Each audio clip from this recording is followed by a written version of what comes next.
Okay, last session, we have three really great companies, apparel companies, brands that are cool, I think, and we're pleased that they would agree to come. This is and we pre-recorded the session, but both Jordan from Boish and Tony and possibly Anna will be joining us later for the Q&A. Perfect. And so for a nice wrap up. Let's let it rip. Hello, everyone, and thank you for tuning in to Transformers Catalyst Visionary Brands Panel. My name is Annie Wells. I'm the founder of Simply Suzette, and I am very excited to be here today moderating with these three very special guests. And I'd love for each of them to introduce themselves and their brands. How about we start with you, Tony? Hi, I'm Tony Tonnar. I'm the founder and the CEO of Kings of Indigo, a sustainable and circular denim brand based in Amsterdam. And yeah, we started 9 years ago, this lovely journey. And Jordan? I'm Jordan Odarse. I'm the founder and creative director of Boyish Jeans. We're the newer of the brands. We're only 2 years old, but we're still alive and kicking. Anna? Hi, I'm Anna Foster. I'm the founder and creative director of ELV Denim. I'm a very young brand like Jordan. I launched in 2018, and I started the brand from the idea of zero waste, and I take old jeans and I turn them into new ones. Awesome. Well, I am a fan of all three of your brands, so I'm excited to talk to you guys today. So let's get into it. In sustainable production, we all know there are trade-offs based on what technologies or processes we decide to use. So talk to me about your decision-making process in this regard and how you monitor what you are doing to see if you actually are making improvements. Jordan, how about we start with you? Yeah, we do a lot of things in consideration of measuring carbon emissions. We try to also measure water amounts that we're using. We also focus in on trying to reduce the virgin contents that we work with by obviously trying to increase with using cellulosic fibers and also recycled fibers. And then we try to keep things as much as possible plant-based. So, you know, one of the things right now that we're moving towards is, you know, keeping materials, if we're going to add stretch into them, we're working with companies using plant-based natural rubbers. We also work with Newcell in Sweden, where we're trying to send them all of our scraps. We don't use any more than 2% elastane because that's their kind of restrictions of what they're able to separate to be able to utilize all the waste cotton from separating them from the elastanes. This is kind of the jurisdiction that the Ellen MacArthur Jeans Redesign Project came up with to help people figure out ways to become, you know, zero waste. Most of the jeans that we make though are rigid, so we have sort of a way of mechanically recycling them back in. So we take all of our scraps, we send them back to our mill. We do this all within Turkey, where we're doing, you know, organic cotton and from Turkey, and then making the fabric in Turkey, and then cutting it and sewing it and washing it in Turkey. So it kind of has a shorter supply chain, which we then measure through carbon emissions to figure out at the end of the year how much we need to offset. And so we're constantly working with third-party certifications. You know, for instance, even with being carbon neutral, we have Carbon Fund who certifies us, and also Climate Neutral who certifies us. We like to work with non-toxic, you know, materials that are not on the restricted substance lists. So we work with Oecotex to certify us. We actually have a fully Oecotex certified supply chain, including our brand. And yeah, and there's a lot of other certification bodies that we use, which I'm sure, you know, it's just a matter of finding which ones kind of resonate with your specific brand image or direction that you want to go in. Right. I'm super excited to hear that you're working with Circulose. I remember last Transformers Catalyst that they presented, and I'm a big fan, so I'm excited to see that in action. How about we hear from you, Tony, as well? Yeah, sounds our concept is very similar, I think, to Jordan's. I think we work mainly with the decision-making process in 5 pillars, where we look first at raw materials, of course, first sourcing. We don't use any conventional cotton materials, of course, so everything is organic and as much as possible recycled. So if I could look at all our jeans, they have at least 20% recycled cotton and mixed with organic cotton and with as little elastane as possible. Also avoid the use of polyester. We also just launched the BioStretch denim from Candiani, which is like 100% biodegradable as a kind of a little drop, which has been really well received. Next to that, of course, apart from raw materials, we use from the cottons, we use a lot of natural fibers like linen, hemp, and also regenerated fibers like tencel.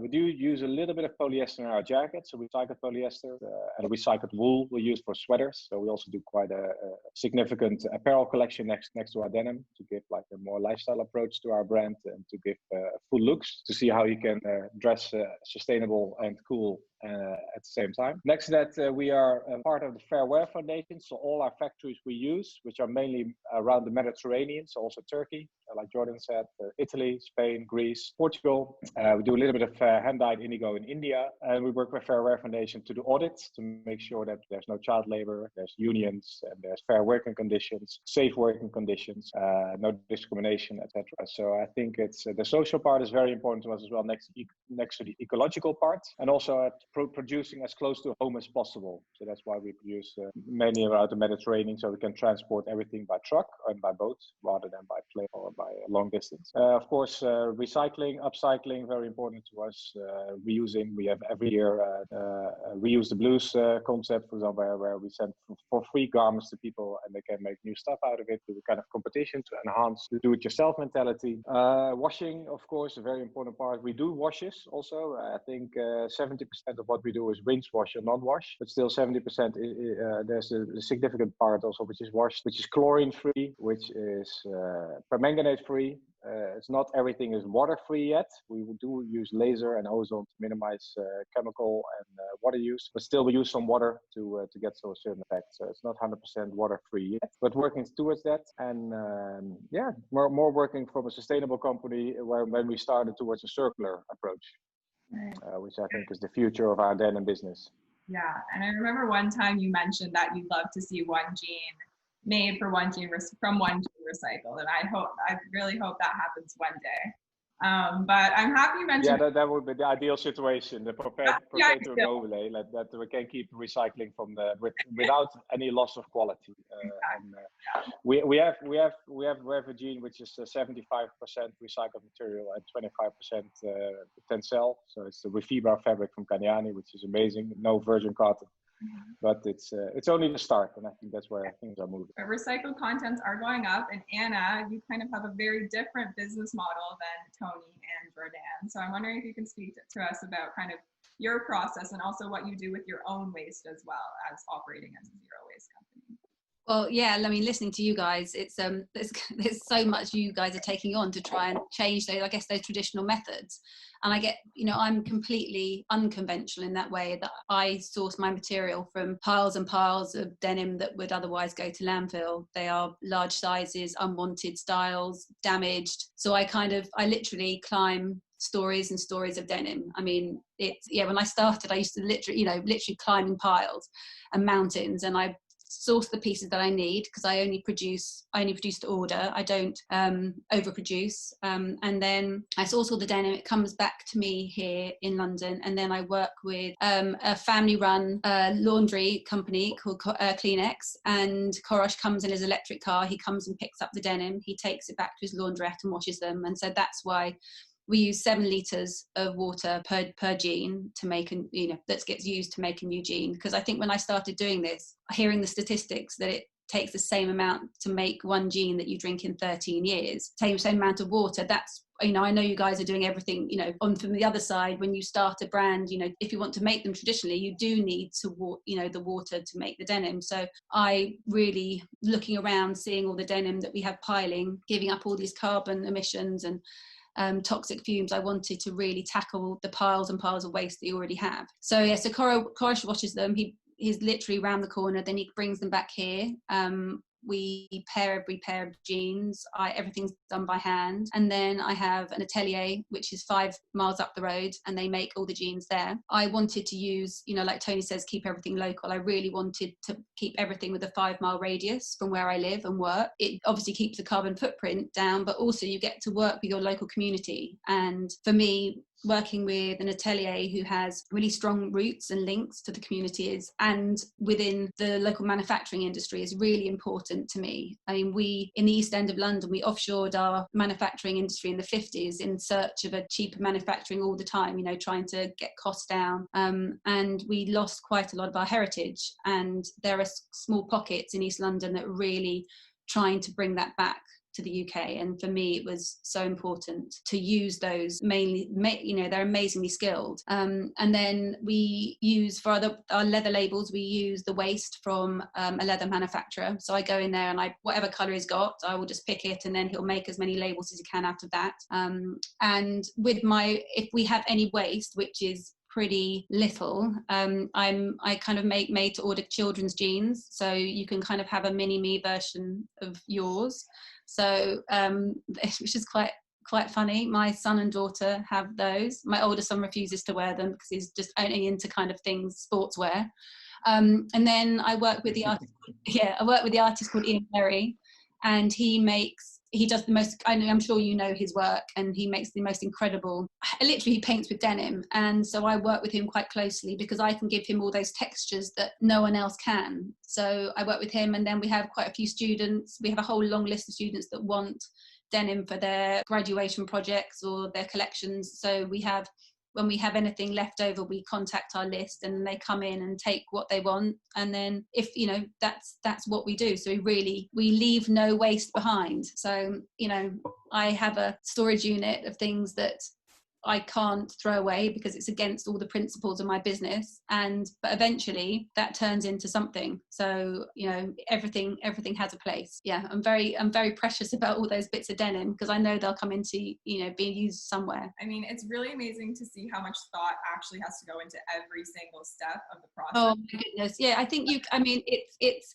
lots of being a sustainable business, you guys probably agree, is common sense. You make a decision based on your true values, your common sense, and what you feel is the right thing to do. Because for all the list of sustainable, you know, there's corporations, you know, I'm too small to be certified by any of these companies. So I have to literally use my own common sense. And I think if you come from a place of really strong moral values, you work with like-minded people. I work with family businesses. I have the same ethos for my family as I do for my business. So as long as you have those and you've got a very good moral compass, you know, nothing really should be able to go wrong, I don't think. I completely agree with you. And just knowing how much thought goes into it, I oftentimes get upset that consumers don't understand how much thought and how much skill goes into it. So how do you make your customer understand these values and that your product is actually truly superior than others out there? Tony, how about we start with you? It's absolutely really difficult. It's such a complicated story, and I've been working 17 years, you know, since 2003 in sustainable denim, first with Gucci and now since Kings of Indigo. And it always have been the challenge. Sometimes you over communicate and sometimes you under communicate, and there's such a variety in knowledge and people who have knowledge or no knowledge. So we try to communicate in layers. So like say we have a lot of customers at the moment who really know a lot or want to know a lot about sustainability. They want the full story, but also we have a growing group at the moment who just wants to buy something which it's okay, or it's fine, or it's fair, or it's eco, or it's green, or whatever term you give to it. They just want to know it's okay. And there's a big gray area between that. So we try to build up on product with very subtle, small labels and short communication, and always link to our website where there's a full story about each material, about each process, and even about each product, in which country it's made, which factory it's made, in which factory it's washed, what is the composition. We also communicate now with EIM scores, which is the environmental impact measurement for washes. So we try to give them as much as possible information without trying to bore the people out of their skull that they leave our website or leave the store like, oh, this is not for me. So it's a fine line.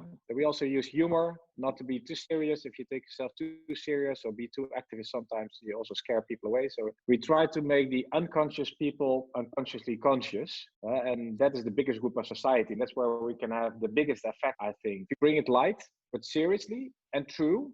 So it's traceable. And we published, I think, 80 pages social report on our website, which is very long to read, and little people will read it, but at least there's a proof that we take things seriously, right? And that we are seriously taking every step of our business. And I think in our industry, there's a lot of people who make one organic program and they're sustainable. And I think that's the biggest danger at the moment, that this whole sustainable term is devaluated to something doesn't mean anything anymore. So You know, that's I think the difficulty at the moment. How do we educate people? So yeah, I think it's giving the right information, be true, be honest, be open, 100% transparent, and be traceable. And I think if you're that, you have an answer to any question. And we get really the tough questions from consumers these days. It's growing, especially in Germany. They're very critical. They ask you everything about if there's that we are vegan now, but since 1 year. But before that, what is a leather patch? Or why do you still polyester stitching yarn? Or why do you still use water?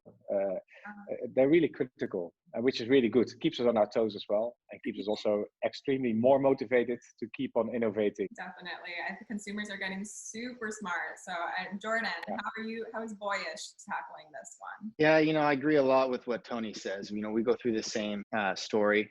As we have some fun consumers that actually don't even read our website but like to criticize us. I think that it's an interesting world that we live in. Sustainability is very difficult, so I like how Tony breaks it down with layers. It is extremely important, even though it might only be like a couple consumers that you might get contacted about this complicated stuff in regards to your supply chain. But it's very important that you still do that, because I like to look at it almost, I don't know, maybe worldwide if this is a great analogy. However, in the US, we use something called Yelp for restaurants and food. And so we live in a convenience world. People and consumers want everything to be convenient. They just want to go on an app. They want to just see how many stars it has, how many reviews it has, maybe read 1 or 2 reviews, and that's it. And they've made their decision. That's all it took. So in that regard, what we try to do is we try to kind of create that convenience by, definitely pioneering and figuring out, materials and how we can produce them, not just buy whatever somebody's telling us is sustainable. We look into it ourselves.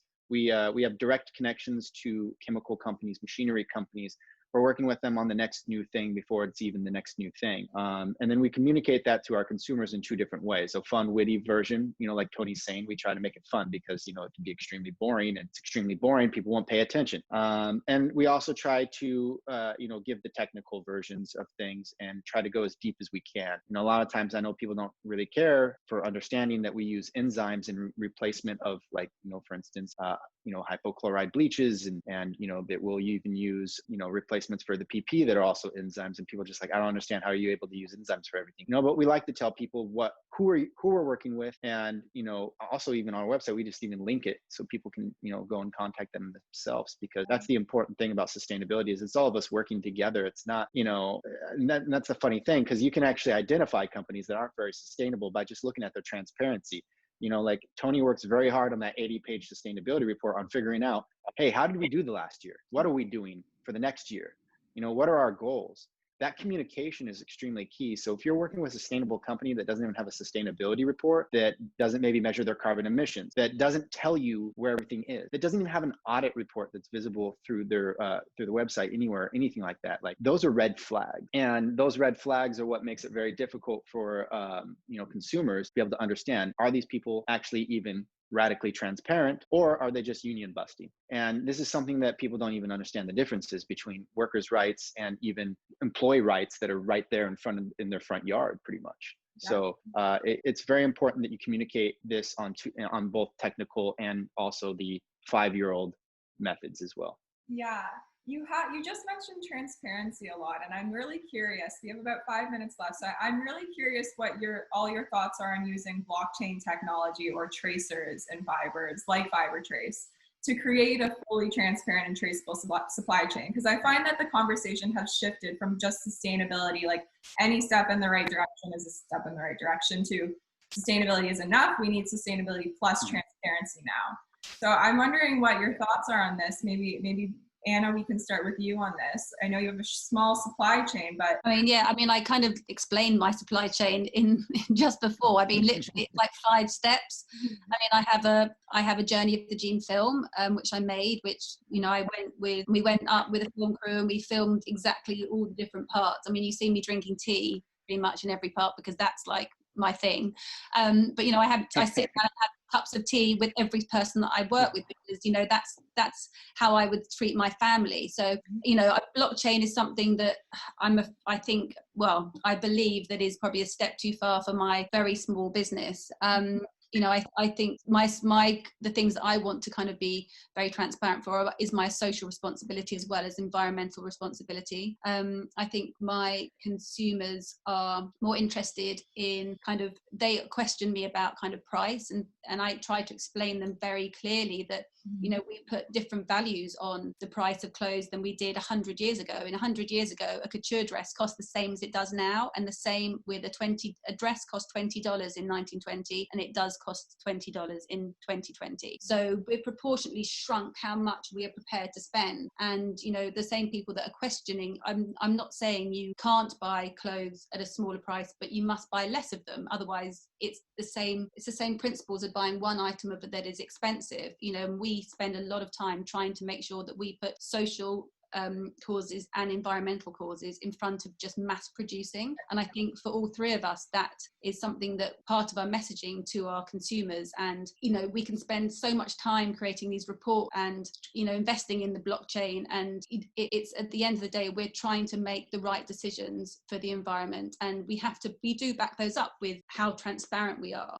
But from my point of view, spending all my time kind of investing in blockchain would mean that I'm not working with my suppliers, working with the people that I really value their opinion, developing more products that I hopefully can use all this waste. Because I look at a pair of jeans that already exist and I think, what can I make from that? So for me, my time is probably better spent doing that until I'm big enough, like you guys, to have those blockchain technology invested in my business. Makes sense. And it is tough to have that like sustainability. God, it's a lot of work, because I have to do it on my own. I have a sustainability, you know, like team or person, even in general. ELV is one person, and then Hannah started working with me in November. But until then, ELV Denim was just me.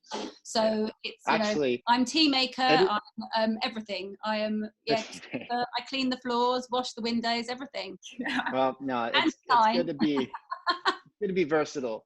But it is funny because with the blockchain transparency, I actually realized that finding a company to help me with it was actually going to make less work for me. So I found a company called Retraced, which is, I believe, based out of Germany or somewhere in Europe. And they started helping me map it. And then I realized the most important thing was mapping it to show it to my consumers. So that's something that we're about to launch in the next 2 weeks that we've been working on for pretty much the last, I think, about 5 months or so. And, you know, I think it's going to be really great because it shows our certifications, it shows our audits. It's just one place. It's a one-stop shop to figure out, where's this all coming from? What does this all mean? You know, like, you know, how can I understand it better? And it probably brings up those questions, doesn't it, for you? Because you've got someone from the outside maybe asking, okay, what about this? And you're like, oh yeah, I should actually have this written down to show that I am doing that. Whereas you might have not. You always think that it's self-explanatory. I always think that everybody knows the facts about denim or knows the facts about my business. And I feel like I'm repeating myself, but you know, you're always introducing your product or your ethos or your brand to someone new, and they always want to know about it. Yeah. Tony, do you have something like this on your website? Yeah. Not yet. We've been working with different companies to figure out like DNA, blockchain, or companies like Aware or Trust Trace to figure out that. I strongly believe in it as a future instead of certifications, which are good, but there's paper and there's a lot of fraud in certifications. So I definitely believe that a big part of our future of our denim business is technology, in production, in traceability, and in sales and marketing. So I think our business will definitely tackle up in the next decade. And I think, blockchain is part of that for sure. I think about certifications and blockchain, I think is extremely important because it's our proof. But in the end, we need to translate it into a very simple message for a consumer. Like Jordan said before, people want to just have a few stars or like a few rating, like an IMDb rating of a number of all these.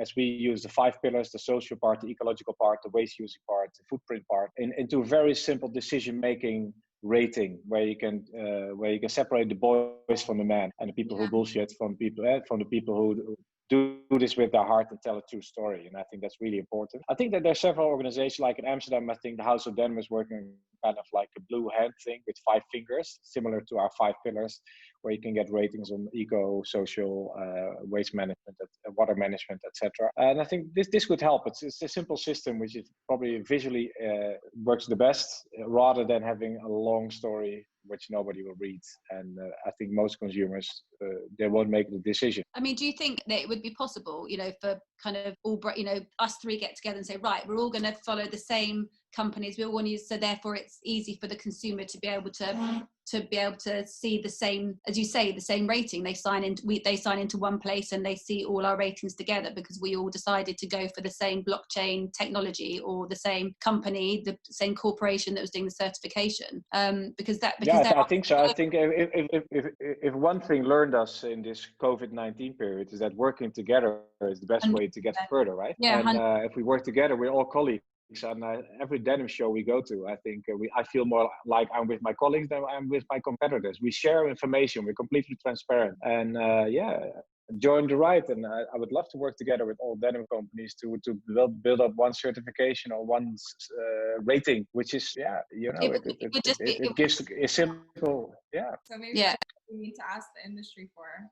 Like, yeah. Oh, Annie, why don't you start it? You're impartial, and then we'll all join you. Transformers Foundation. Yeah. Stuff in here, but I mean, I think transparency is definitely key going forward in terms of everything. Just knowing where everything comes from and being able to translate that to the consumer as well. I think that's super important. Part of what I do is making that information available to the consumer. And I think all three of you guys are have very transparent business models and make that information accessible to the consumer if they do wish to see it. So I think it's very important. I think with everybody capitalizing on digital technology too, that's going to be an enabler for transparency. But I think for the consumer though, it has to be easy to recognize and to be able to decipher, because there's no point giving them, as you say, you know, Jordan, with the, you know, you're listing all these kind of quite complicated technical processes and the consumer's not going to understand that. So anyway, we've got to make, because there are, you know, judge and jury, aren't they? Because they're the one that decides whether we're right or wrong, whether they get behind us. Yeah. So with as much as information, you know, God, I'm sure I'm not alone in saying that if I receive like a 50-page document and it's, you know, I'm like, oh my God, I got to read that. And you want someone to succinctly kind of go bullet points 1 to 10, boom, and you're like, fine, I'll sign that because that's what it means. I think if you look at Tesla, I think is the biggest selling car. Tesla is the biggest selling car in the Netherlands since December. Nobody exactly knows how bad batteries are, but a lot of people know it's better for the environment, and they buy it, and they have a little tax benefit, and that's why it's the most popular car in the world. And I think, that proves that sometimes you don't need to know everything, but at least have like a decent kind of piece of information, which is also partly marketing and making it simple and with humor and sexy. To say, living sustainable or living circular is more sexy and it's more intelligent than just ignoring what we. And thank you to Jordan for coming up with It's Cool to Care, because it's definitely cool to care. But I think this is a great place to wrap up. So I want to thank you all for your time and your insights. I feel like it's always like you feel like you're on the cusp of like getting into hard discussion where you have to end, but thank you so much for your time, and I'm sure everybody is going to be enjoying this panel very much. So thank you. Thank you. Sure. And we'll talk soon. Thanks for having us. Bye. Thank you. Sure. Now we have them live. Hello. Hi. How are you guys? Hello, Anna. Great. Hi. We've never met. Nice to meet you. Nice to meet you, Andrew. How are you doing? I'm good. It's been a good day. Hi, Jordan. So I have to start off and say that I'm a fan of Kings of Indigo. I have probably more pieces of I know you'll find this funny, but I have more pieces of Kings of Indigo than any brand in the world. I can't wear Jordan's. Like, good, but that'd be at home. I'll happily wear both ELV, Boyish, and Kings of Indigo. Thank you. So. What I want to just generally say that, and ask you guys, my first question is really, how do we get other companies to change the way they do business? Or do we just do what we all do our own way and just see what happens at the end? How do we start a movement of activity? I think it goes down to that whole teaching and preaching sort of mentality, is that, you know, if other people lead, that others will have to follow because they set the new bar higher than the others are at. Slow that way. Tony? Yeah, I think working together, I think you guys also initiate a lot of like denim breakfasts in Amsterdam, to also with small companies, leading companies, big companies who are behind, organizations like House of Denim. I think really are trying to get people together to work together to improve this. It's about sharing information and being very open and try to motivate people to move faster. And I think now is the time to do that more than ever. And I think the industry has a big role to play. I think that all suppliers have taken their role. They all have developed incredible technologies in the past years. Like when I started 17 years ago, it was impossible to get an organic fabric. Now it's every mill has it. Same with circular approach, washing techniques, social possibilities. I mean, there's so much possible. There's no excuse anymore. And yeah, I think if we all work together with trade shows, unions, companies also as colleagues together, I think we can really make this world not only look more beautiful, but also be intrinsically a lot more beautiful by footprint. And I wanted to tell you that the technology that you heard today about fiber trace, one of the kind of cute elements of it is that it works in the vintage market 20 years from now. So really? Okay. I missed that. I kept coming in and out of. Imagine, I'll play a little scenario for you. Imagine 25 years from now, well, I'll be gone, but somebody young will be buying an old vintage garment and they'll be able to scan it and see which farmer farmed it, who were the dye companies, what's inside it, what was the labor. Yeah. You can see an interview with the workers potentially of who sewed it.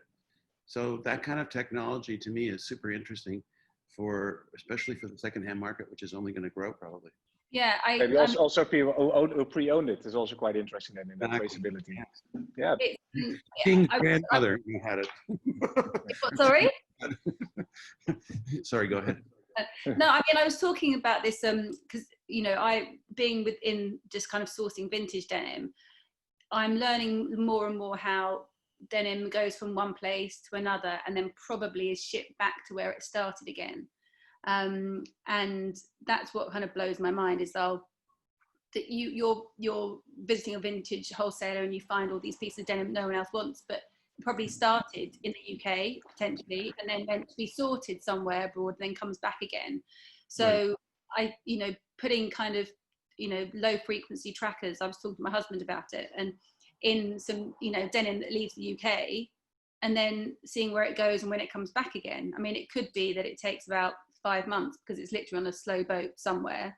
But it's, the idea that we end up buying back again something that maybe your neighbor has thrown out 6 months earlier is also quite an astounding concept. And, it would be very interesting, as you say, because all the material that we're making now then will be traceable, and it won't continue its journey on round and round and round, because you'll be able to kind of hold on to it in the country that you are, and you can utilize all that. You can utilize what the material that you need in the country that you live, rather than it having to go around and on different different travels. That's what I'd like to see. Marzia, you have and I think who's the boss in the industry at the moment? Who's the what? It's the boss in the industry. Who rules the industry? It's the consumer, right? The consumer. Yeah. We need to convince the consumer. If there's enough demand, all people are hungry for money or just making fashion. They also will go into this route, which is already happening before COVID. I think I'm really curious what happens after, but I think I saw a huge change coming up slowly. I saw $6 jeans. I saw $6 jeans. You see change. I see $6 jeans. And I agree. Also, you were talking about it earlier about how lots of companies do. There's lots of greenwashing, which is, that it's, that's the thing that's very upsetting, that lots of people cover up. And we spoke about this when we were talking last week, didn't we, guys, about how you kind of say one word across some, cross campaign image or across the store, and everybody thinks, all right, that's fine. Yeah, they're doing the best. But unfortunately, it's not really the same as what we are trying to do, because we know that, because it's not easy. And if it was easy, everybody would be doing it. Go ahead. Marzia, you have a question? Yeah, absolutely. I was wondering, what is your view on growth and how much growth is sustainable for your business, considering that you base your business on very strong environmental and social values?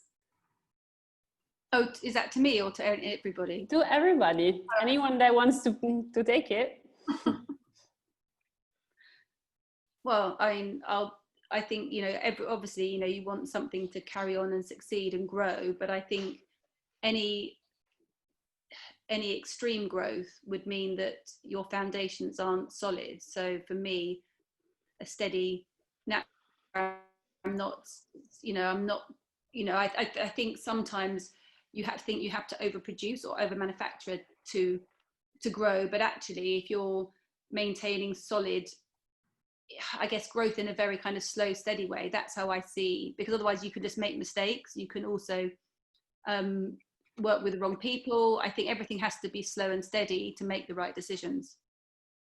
And Jordan, I know that you come from Reformation, which I mean has had quite big growth. And how do you see Boyish differently, or maybe not? It's tough, you know. Obviously, there's been a lot of current world events that have questioned growth, and I think that in that regard, inventory is one of the things that you're always fighting when it comes to both growth and as well as sustainability. The larger volumes, I guess when you're producing mass volume, you have 5 cents means a lot to you. Or for me, I can do $1, and because when I look at $1, I think, all right, you know, $1 is going to do so much. We're able to switch conventional cotton to organic cotton. We're able to even put a cellulosic fiber in there. We're able to use a natural indigo. I can do all that with $1, but $1 when you're making millions and millions of jeans becomes millions of dollars. And that mentality is the mentality that people are not reflecting over to comparison, where when they overproduce jeans, that even costs more. But they put more value to inventory because inventory is worth something, where sustainability isn't actually worth something to them. And so this is in the structure of what people consider valuable nowadays. And in growth purposes, companies need to identify what is valuable to them. To us, valuable resources are one of the most characteristic traits of our manufacturing. So we want to be able to produce that we can continue to have good quality. We don't want to overproduce. Like for instance, we just stopped selling to department stores here in the US. We have a couple chain retailers, but this is a way where we can control our growth, where we're still growing, but it doesn't need exponential growth. If anything, we're trying to even plateau a little bit so we can work on infrastructure, so we can actually plan better for growth, so we don't have so much waste. We don't have over inventory. We don't have products that are considered seasonal, where you can't sell in the next season. You want it to be versatile. Tony. Yeah, I believe in slow-paced growth for all of our companies, because we need to control ourselves, and it's really hard to keep innovating. And if you're one of the front runners of sustainable or circular fashion, I mean, you need to do so much extra to focus on social circumstances in factories, audits, innovation in sourcing, and keeping the whole supply chain in order and monitor that. So my main ambition always has been to convincing the bigger brands to do the same and follow our hearts and our way of working, which is, you're right, there's still a lot of $6 jeans in the market. But Andrew, I've been talking to like little groups of people, 5 people, like 15 years ago, where everybody was laughing, and now we're talking to groups of hundreds of people. I see big improvement as well, and I think you always should stay positive and see what we have achieved. We're all chipping away. Exactly, and I think we've achieved a lot, and I think technology with traceability, but also with internet and digital communication, we can educate consumers so much more, and not only in Europe but worldwide.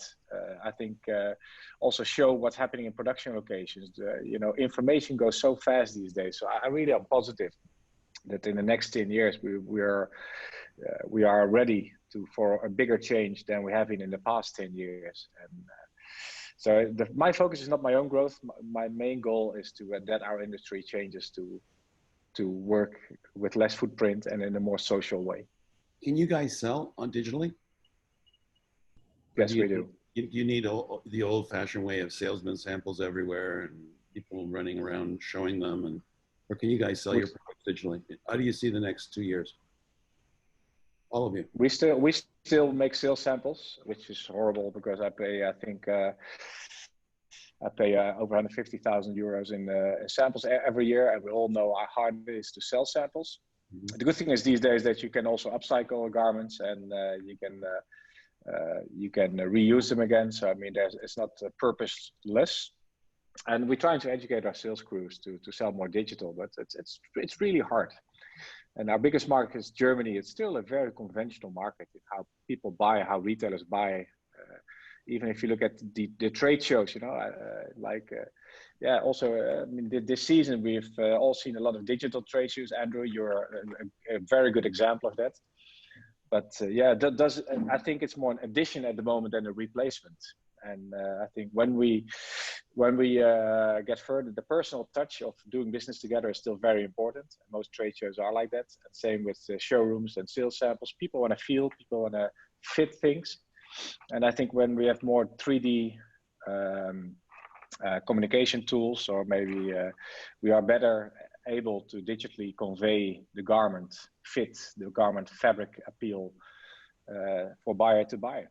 I mean, but I'm pretty sure that in the future we can sell digitally, maybe with just fabric swatches, sending to retailers, and have the very well photographed or filmed collection online. How do you feel, Anna? Can you sell your product on digital?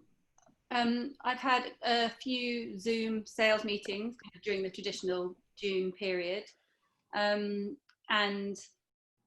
interesting, lots of new retailers that are reaching out. My current retailers are kind of maintaining, and they can buy from.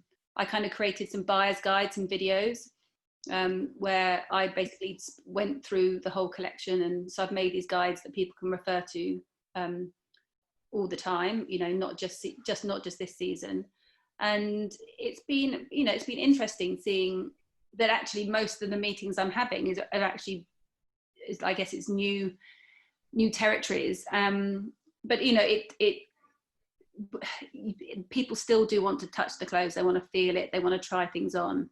But I think it's quite a nice way. It means you can introduce yourselves. I mean, I've never met you guys before, but all of you, and it's now you have those kind of intimate, kind of funny conversations, because this is happening to everybody. So you automatically feel an alignment or an affinity to someone new, because you're all in that same space. You're all they're interested in what I'm selling, and I'm interested in them and what their concepts are and how they see their businesses moving forward.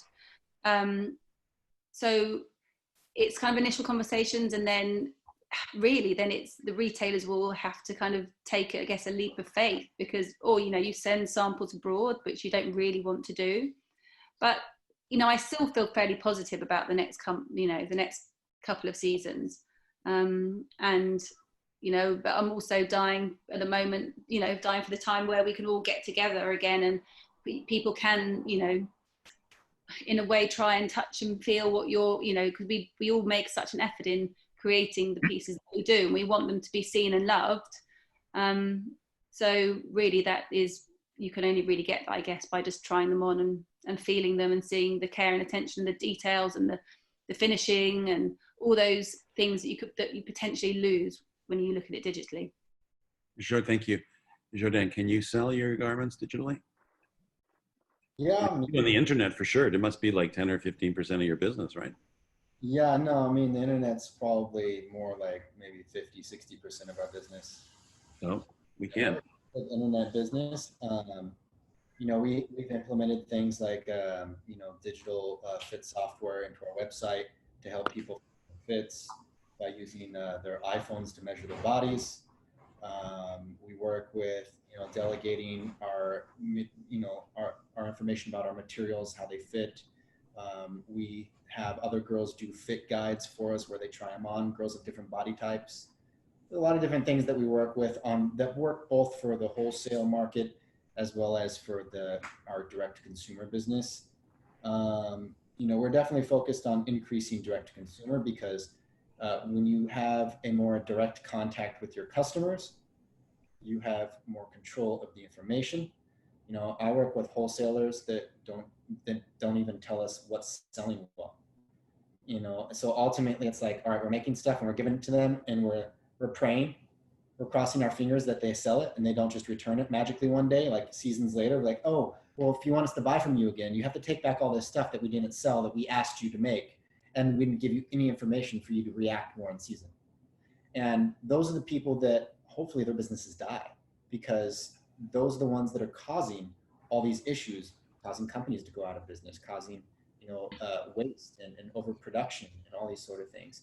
Like, we need to figure out what our customers want, and the best way to do that is talking to them. Right? We have a special guest. I'm so sorry. My nanny's going. My nanny's coming home. So on the note of the nanny, I want to say thank you to all of you. I want to say a gigantic thank you and a shout out to Annie for doing the interview. She did a great job, and she's helping us a lot, and she's great. And thank you, all three of you, and I hope you are all healthy and we all survive till next time. Thank you. Thanks. Thank you, everyone. Thanks for having us. Thank you. And Andrew, I wanted to say that for any information, please follow our LinkedIn page, our Instagram at Transformers Foundation, and the LinkedIn is Transformers Foundation as well. And the website is transformersfoundation.org. Thank you to all the people watching. We appreciate you sticking it out with us, and hope it wasn't a waste of your time and you found something interesting or new contacts or something. Anyway, thank you all, and see you next time. Thank you, Andrew. Yeah, thank you all attendees. Bye.